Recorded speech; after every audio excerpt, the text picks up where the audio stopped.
watching. I'm going to go through the casing, the faux casing for the Bristol pattern.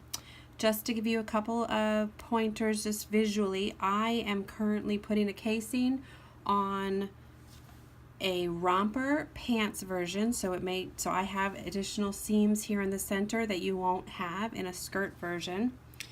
And I also have pockets options on mine, so there's some different things just so when you're visually looking at it you understand what you're seeing.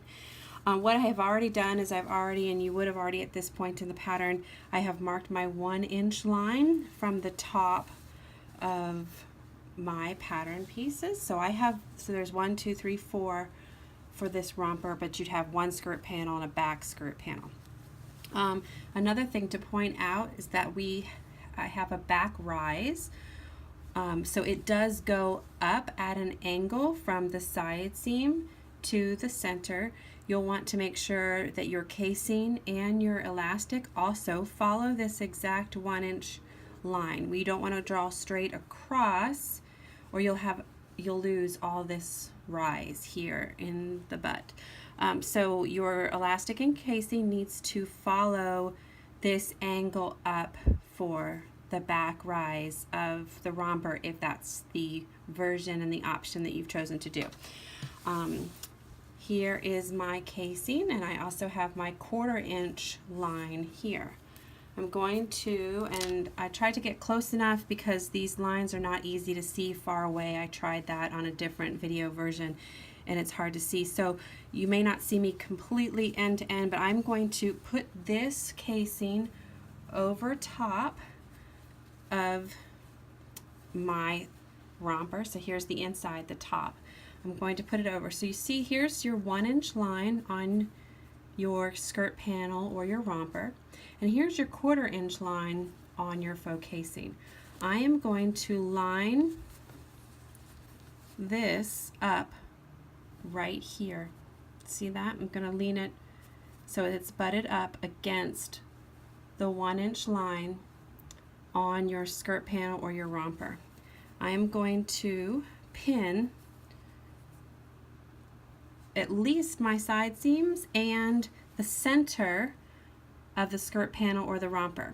The nice thing is with the romper, obviously I have a seam here to tell us where the center is. If you are working on the skirt panel, you're going to need to determine exactly where the center is. So I will end up having this faux casing pinned on 2 side seams and 2 center seams. Now I'm going to move a little bit off camera with my hand so I can get that pinned. So give me just a second.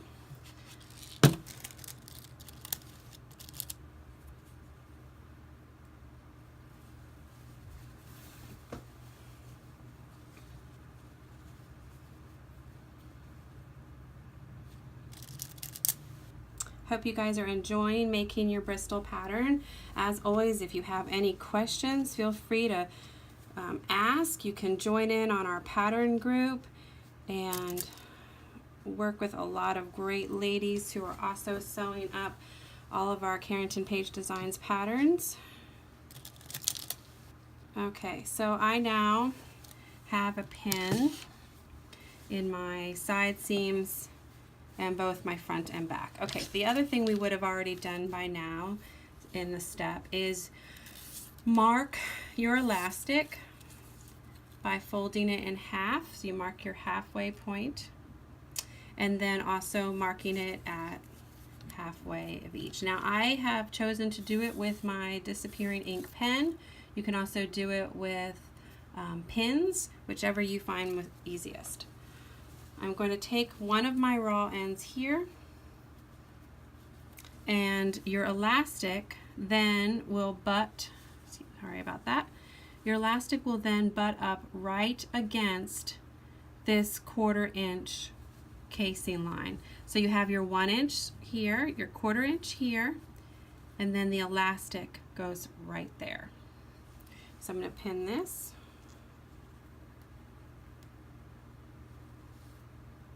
And I'm going to go ahead and pin my next mark at my center point, my center back.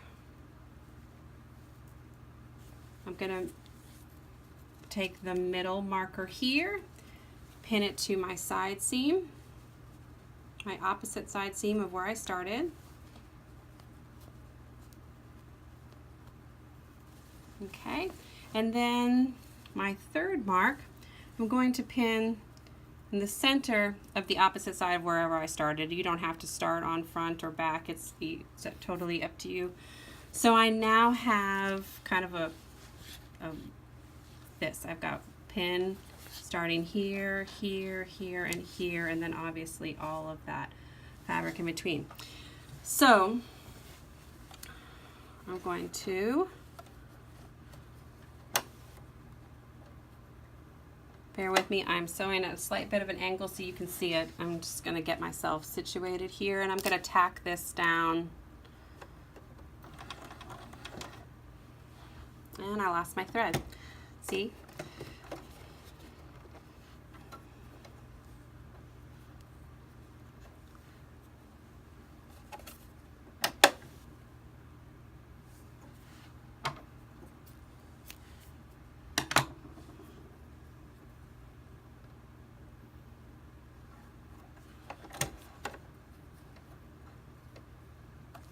All right, now I'm going to tack it down. Make sure it's lined up again. Need to be on a zigzag stitch. It's going to need to be a smaller zigzag stitch because it's 1/4 inch elastic. Okay. So this is the part where what you're going to do is you're going to stretch this out. When you stretch it out, your casing should stay right along your skirt or romper line, and then your elastic should stay right butted up against your casing line. Now, because I like to be really particular, what I do is I don't actually do this entire length from pin to pin.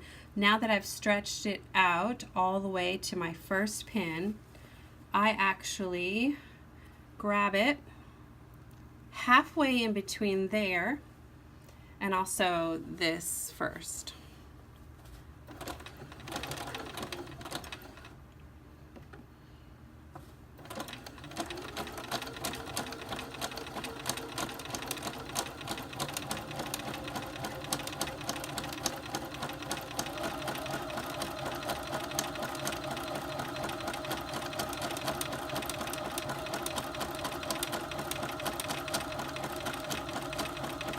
And then once I get to there, I move my hand back out, go back to pull this out, and I'll finish the second half.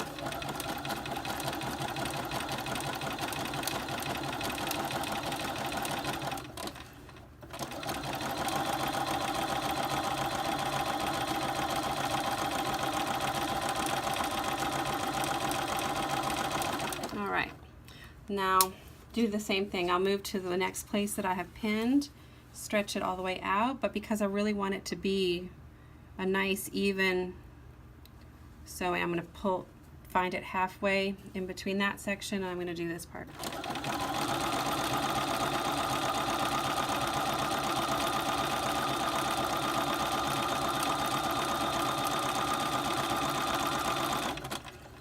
Okay, do the same thing. I'm just going to keep repeating this process until I get to my other end, to the raw end of the elastic on the opposite side.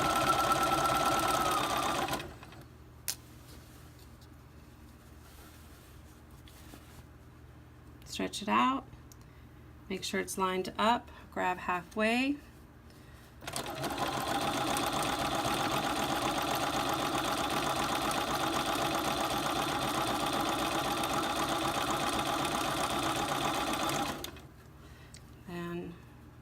Stretch the last part here.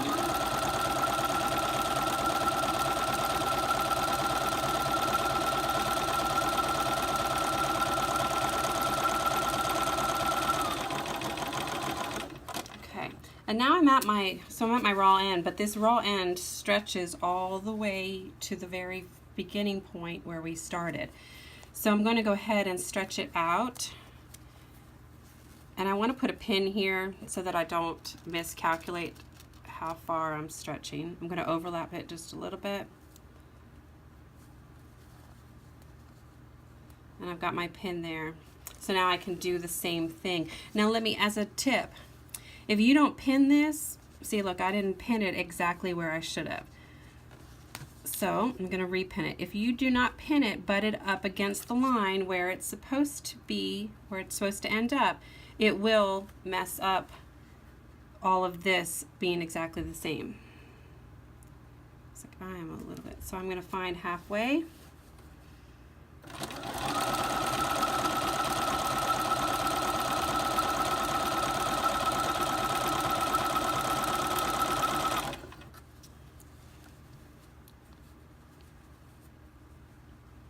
Make sure my line is a little bit hard to see on that back of that romper panel there. I didn't draw it dark enough.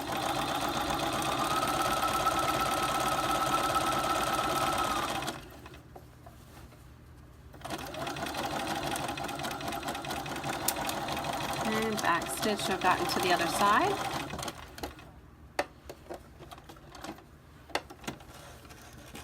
Alright, so some people asked during testing why we even needed this to begin with. Well, once we turn this up, we have a nice finished inside, the same as we will on the outside. And it also, for those, for children who might have sensory disorders, things like that, are sensitive to textures and things, they won't have this elastic up against their skin.